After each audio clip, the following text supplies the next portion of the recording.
rising very rapidly. Could rival Isabella and Ernesto. We're getting close already, about a half a foot away. That is mainly south side, but northward toward Middle Peninsula. We'll have more in a few minutes. You are watching our continuing coverage of Hurricane Irene. It is 8 o'clock right now, and making the headlines at this hour, we have at least six people confirmed dead, somehow related to the storm, including an 11-year-old boy who was killed in Newport News today when a tree fell on top of the apartment where he lived with his family. We also had a traffic death in North Carolina. Another child died in that accident. We've had a man trapped at Advance Auto Parts. Sandbridge Road is closed. We've had downed trees. We have power lines down. We have folks who are out of power in several areas. And in our area, we have emergency curfews now in place in the cities of Suffolk, Portsmouth, and Hampton. We have 822,000 people actually without power right now, according to Virginia Dominion Power. And we are waiting for high tide. It is a countdown right now, about a half an hour until high tide, and that's when we could see some serious and some dangerous flooding in this area. Right now, we have Andy Fox live in Nags Head with some important information, we're told. Andy, what do you have for us? Yeah, Nicole and Stephanie, here's the bottom line. We have surge flooding from the Roanoke Sound. Now, let me be very clear about this. If you are living in a low-lying area that is prone to flooding in Hampton Roads and you're being told to leave, please leave. Here's why. Take a look at this video. This is the Roanoke Sound. It is coming over the banks. The causeway from Nags Head over to Manio is impassable. More importantly, even than that, the area that for the turnoff down to Hatteras Island flooded, and amazingly so, a worker here at the Comfort Inn of South Nags Head, who's worked here for over 20 years, has never seen the flooding from the Sound side reach the Comfort Inn in South Nags Head. It is that triangle area that is now flooded. Kenny Becker, our photographer, and I tried to go through the water. We got almost halfway through and backed up because the water was really rising quickly. There's a couple of restaurants over on the side on the causeway going over to Manio that are now flooded. It's going up to the door. The restaurants aren't flooded yet the last time I was there, but this water is coming over quickly. Why did it happen? Well, when the hurricane passed, the winds turned out of the westerly direction and started pushing all of the Roanoke Sound and the Pamlico Sound and started pushing it up into the Nags Head area. And that is what made the water come over the banks. It is a treacherous time down there. The hurricane may have gone north of us, but we are now getting this flooding. This is the same type of flooding that we got in Hurricane Isabel, the same type of flooding that we got in Hurricane Emily. This is the same type of Sound side flooding that we're talking about. That all the damage is caused from flooding, not from the ocean that's behind me, but because of the Sound. And Nicole and Stephanie, what's really amazing is the worker who said that this is the first time he's ever seen this. Now we're going to turn it over to our governor, Bob McDonnell, who has some very important information for you. Posted on the status of Hurricane Irene. Appreciate everybody coming. I'm joined by a lot of members of our public safety team and emergency response team who I introduced to you earlier today. Hurricane Irene continues to be a very dangerous and catastrophic in some area storm that just moved off the North Carolina Virginia border within the last hour. At 7 p.m. it was located just off the coast of Virginia Beach. In fact, the western part of the eye, after actually passing over southeastern part of Virginia Beach, moving northeast at now 16 miles an hour. So it's picked up just slightly in speed.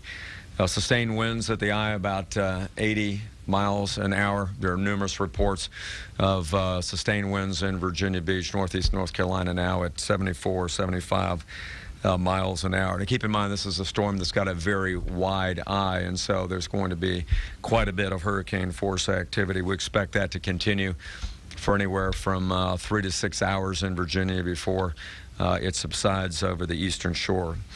We've had significant wind gusts approaching hurricane force in places far away from Southampton roads. In fact, Richmond earlier today reported a 71-mile-an-hour gust at 6:20 at the airport, and that's roughly 100 miles away from the storm center. Now, this period of time right now and over the next couple hours will be some of the most dangerous periods for Southeast Virginia with this storm. And it's for a couple of reasons. Because of the particular track of the storm exiting over the ocean at about the Carolina-Virginia border, we expect a much higher level of storm surge than previously predicted. In fact, the estimates now are 5 to 7 feet, and in some places as high as 8 feet.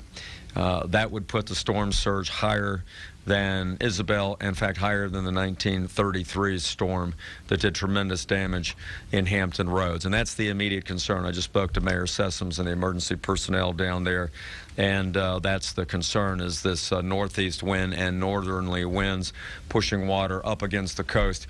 In fact, into Hampton Roads, down the Nansemond River, down the Elizabeth River, where we're expecting significant flooding, particularly in the Nansemond as the water is pushed south. And so Suffolk has got some significant challenges right now.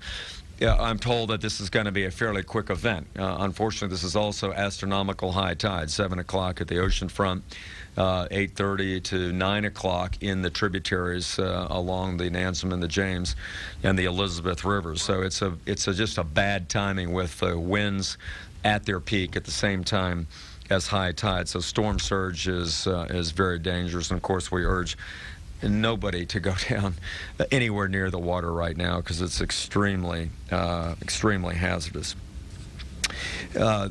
Residents, of course, are now aware that we have dramatic power outages in the state. Currently, the last report, 796,959 customers without power. Now that means hookups, which means that on average 2 to 2.5 people per hookup. We're looking at close to 2 million people now that are without power. Now that's just Dominion. When you add in the co-ops and others, we expect that it's over that point. And we're certain that with this storm tracking the way it is, tropical storm force winds expected for another 6 to 9 hours, rainfall amounts at 10 inches to 12 inches or more, that far greater number will occur by the time it's over. We're still expecting trees to be down, limbs to be down, and so it is a significant number, about 283,000 in Hampton Roads. More than that actually in Richmond because of the heavy rain, the gusts, and a number of trees down, 350,000 in Richmond, 21,000 in Northern Virginia, and then others scattered around the state. Residents can go to www.dom.com if they want to get more information on the power outages and the status of them. And again, we're asking people to please be patient. These are not all going to be fixed tonight. Tomorrow, crews are being pulled off the roads because of the danger to them. And while they will get back as soon as it's safe, it's going to be a while, days or more, before all power is fully restored. Up to 9 inches of rain are expected all throughout Hampton Roads area. The potential exists for up to 15 inches, and just based on the data that we just received, we have several localities along the Route 460 corridor that have already received upwards of 16 inches, and it's still going to be raining for a considerable time, as you can see on the map. So this is a very dangerous situation. The flooding is going to be significant along many places in eastern Virginia. And it won't just be today and tomorrow. Many of these areas will take a while for rivers to crest and enter a flood stage, and so we're expecting days or longer of challenges when it comes to high water. Now, sadly, this storm has already claimed 2 lives, one in Brunswick County, one in Newport News earlier today from falling trees. We have yet an unconfirmed report of a 3rd fatality here in Chesterfield County, also from a downed tree, and we will continue to provide information as that becomes available. I mentioned to you earlier that we had 150 to 200,000 mandatory evacuations, as much as tens of thousands of others who voluntarily evacuated. 49 localities have now declared local emergency declarations, virtually all of Eastern Virginia and some other jurisdictions to the west. And at this point, we have 14 localities that actually have ordered mandatory evacuations, and most of those were completed by noon today. Let me give you the status report on the roads. There's well over 100 roads that have been closed. All of the bridge tunnels in the Hampton Roads area have been closed. Commissioner Worley will give you an update on when we plan to reopen those. State police have responded now to 152 traffic crashes, 83 disabled vehicles in numerous parts of the state, but primarily in Hampton Roads and in Richmond. VDOT crews have still been working as the conditions will permit them to be out there. At this time, we have, I mentioned, a closure of the Midtown Tunnel, the Hampton Roads Bridge Tunnel, Chesapeake Bay Tunnel, and a number of other roads that have been closed because of either high standing water, flooding, or debris on those roads. We tell the residents for updates on road conditions and road closures that they can go to www.511virginia.org, or they can call 511, and that will give all the details about road closures and in Virginia. I would stress again, while we're giving out important numbers, that for emergencies, use 911. But if it's not an emergency, but you want to report things as a good neighbor, you call 211, and you can be directed to non-emergency response personnel in the locality, and they can help for all other important issues that are truly not emergencies. And the residents using those numbers will be well served. It's important that we continue to advise people about shelters. Many went there already in advance of the storm. But no doubt, as I speak and into the night, residents will find that damage to their property will require them to leave. And so we have numerous shelters open. In fact, 74 shelters are now open around the state. There are 3,947 people in those shelters. So we have great capacity. 26,000 people are able to fit into those 74 shelters. There's ample room for people to go to. So for the residents, if your homes have been destroyed or damaged to the point you've got wind and rain coming in, please seek shelter. There are ample places. You can go to www.vaemergency.com. That's vaemergency.com. And there's a list of all the shelters. Or again, you can call that local 211 number, and people can give you information. And we urge people to go. If you need transportation, also call those numbers, and we can assist you with that as well. And I want to commend the local governments. We are in far better shape for emergency shelters this time around than we were 8 years ago with Isabel, and they've done a great job directing people to those places. National Guard, as I mentioned, has mobilized 325 troops. They're working, Colonel Cross is here, they're working closely with Colonel Flaherty and his team. There have been a number of missions already been dispatched on everything from transport to debris removal and other things, where the National Guard and the Virginia Defense Force has come in to help. They've been stationed all over Hampton Roads, in Bowling Green, on the Eastern Shore, and other places to help, and will be available to do that throughout the night and into tomorrow. I've authorized another 200 to be called up, as General Long and Colonel Cross may deem necessary. So the last couple things I'd like to say is that I have authorized local governments to issue curfews for the next 48 hours.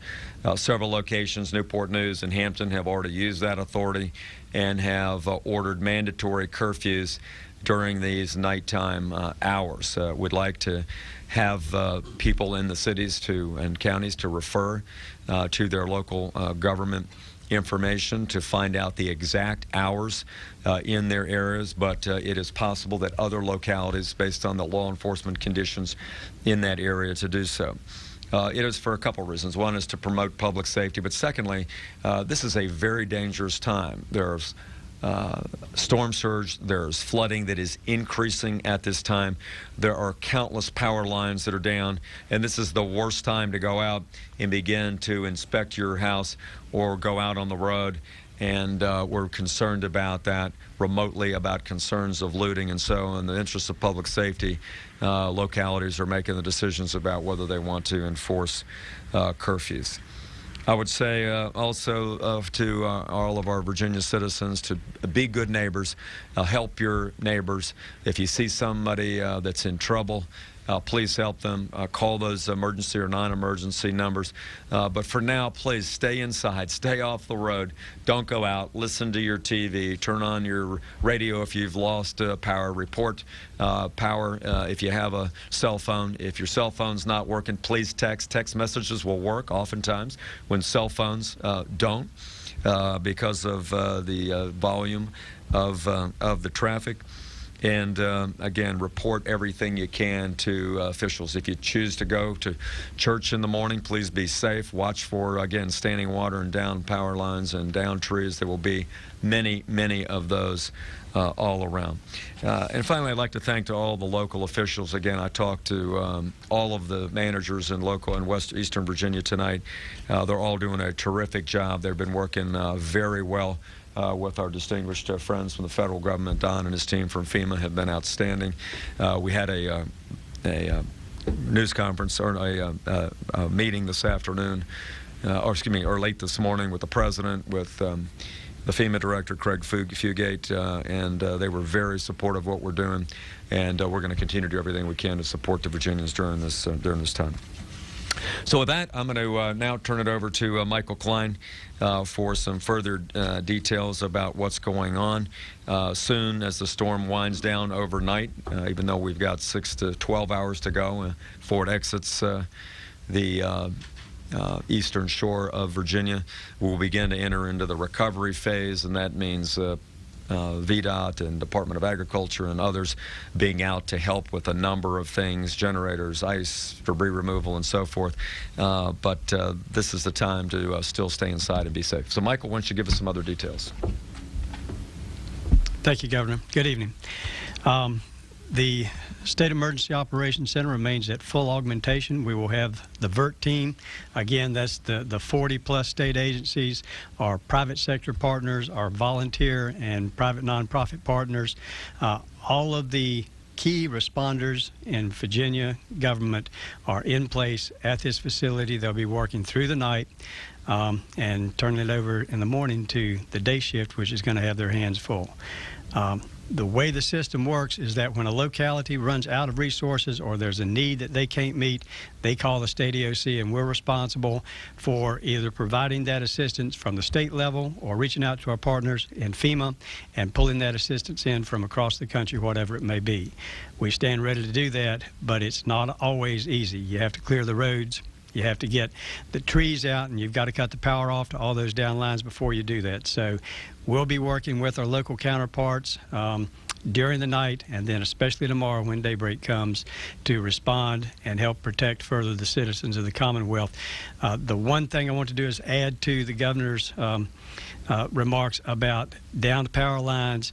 Don't go out at night and try to do anything with lines that are down or with trees. If you got a tree on the house, go to shelter. Don't try to get up there and work in it, because if there's a live line in it, you don't get a second chance. So everybody needs to be aware of safety first. If they have to get out to go to shelter, if they can reach emergency responders to make sure that they're not going to be driving through high water or a washed out road, do that first, but act in an abundance of caution. If you can stay in place, you need to stay in place tonight. Then with daybreak, again, be really careful about what you do, where you go, and we'll get to them as quickly as we can. Thank you, Governor. Thanks, Michael. Commissioner Worley? Thank you, Governor. The Virginia Department of Transportation is in full hurricane preparedness mode. Our department is divided into 9 different regions. We expect the primary damage to be in 3 regions. That's Hampton Roads, Richmond, and Fredericksburg. We have deployed teams from our other 6 divisions And we have sent their drainage teams, debris removal teams, sign teams, electrical teams to try to assist the 3 regions that will experience most of the damage. As the governor has mentioned, we have over 100 roads that are closed. Majority of those roads are on the secondary system. We have about 20% of those on the primary system and a few interstate system where we have downed trees across the roads. We are working to try to clear those roads, but because of the tropical force winds, and in some cases hurricane force winds, we have to pull our staff back. As the governor mentioned, the Hampton Roads Bridge Tunnel. We closed that earlier today. We expect that it would be reopened by noon tomorrow. Again, that is depending upon when the storm exits Virginia and how much debris is left behind and how much flooding will take place. Again, we must inspect that tunnel to ensure safety first, but we are expecting to reopen it hopefully around noon. In reference to the Midtown Tunnel, we closed that about 10 o'clock this morning. We do not expect to reopen that until 9 o'clock Sunday evening. We expect much more flooding at the Midtown Tunnel, so that will take us a bit more time to, again, to remove the water, pump the water out, and reopen that tunnel. Again, same thing. We want to make certain that that tunnel is safe. So it will take us a while before we open that. In reference to the other 100 roads that are closed, we need to wait until some of these winds die down. Then we will assess the damage. And then we will develop our plan and deploy the resources to get those roads open. We have over 1,000 men and women